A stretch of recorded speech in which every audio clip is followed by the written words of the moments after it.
ನಮಸ್ಕಾರ. ಮನೆಯಲ್ಲಿ ಪಾರ್ಶ್ವವಾಯು ಪೀಡಿತರನ್ನ ನೋಡಿಕೊಳ್ಳೋದು ಅಂದ್ರೆ ಅದು ಬರೀ ಒಂದು ಜವಾಬ್ದಾರಿ ಅಲ್ಲ. ಅದೊಂದು ಪ್ರೀತಿ, ಒಂದು ಸಹಾನುಭೂತಿನ ತೋರಿಸೋ ರೀತಿ. ಹಾಗಾದ್ರೆ ಈ ಪ್ರಕ್ರಿಯೆಗೆ ಬೇಕಾಗಿರೋ ಮುಖ್ಯವಾದ ಕೌಶಲ್ಯಗಳು ಮತ್ತೆ ಮನುಷ್ಯನಿಗೆ ಇರಬೇಕಾದ ಮೌಲ್ಯಗಳ ಬಗ್ಗೆ ಮಾತಾಡೋಣ.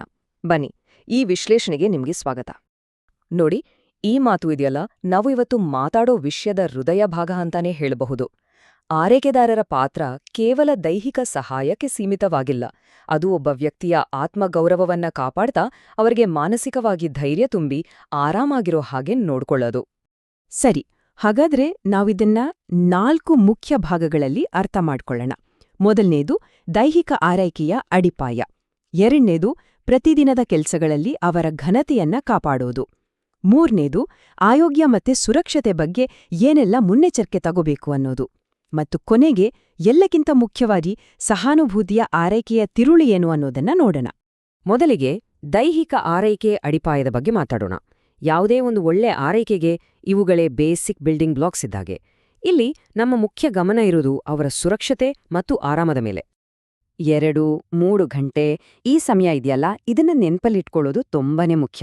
ಕೇಳೋಕೆ ಇದು ಸಿಂಪಲ್ ಅಂತ ಅನ್ಸ್ಬೋದು, ಆದ್ರೆ ಪ್ರತಿ 2-3 ಗಂಟೆಗೊಮ್ಮೆ ರೋಗಿಯ ಮಗ್ಗುಲನ್ನು ಬದಲಾಯಿಸೋದ್ರಿಂದ ಬೆಡ್ಸೋರ್ ಅಂದ್ರೆ ಹಾಸಿಗೆ ಹುಣ್ಣುಗಳಂತಹ ಗಂಭೀರ ಸಮಸ್ಯೆಗಳನ್ನು ತಡೆಯೋಕೆ ಇದು ಅತ್ಯಂತ ಪರಿಣಾಮಕಾರಿ ದಾರಿ.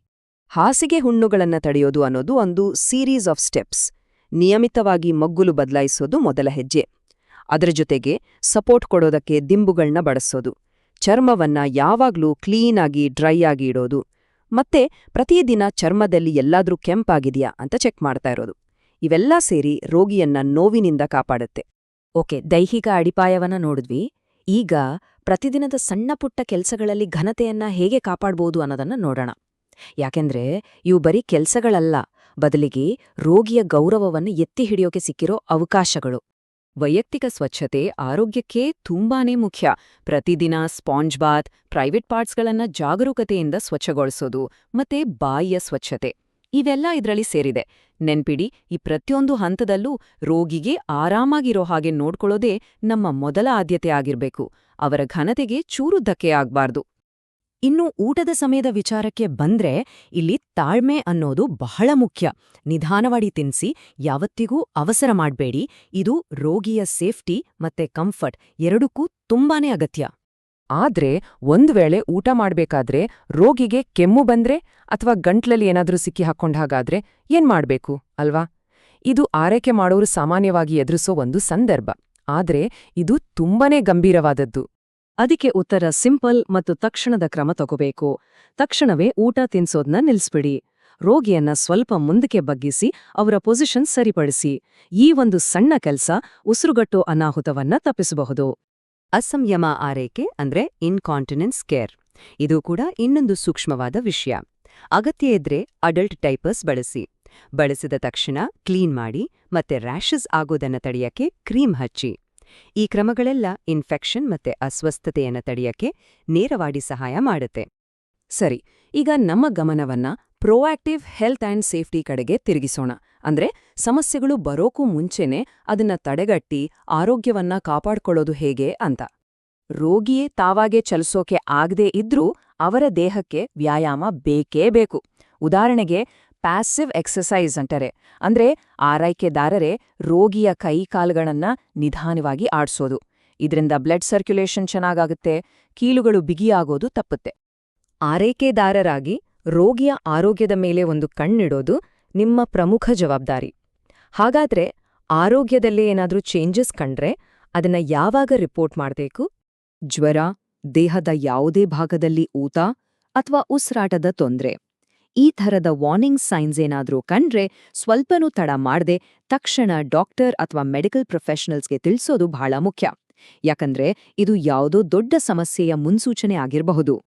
ಅವರ ದೈಹಿಕ ಆರೋಗ್ಯದಷ್ಟೇ ಅವರು ಇರೋ ವಾತಾವರಣ ಕೂಡ ಮುಖ್ಯ.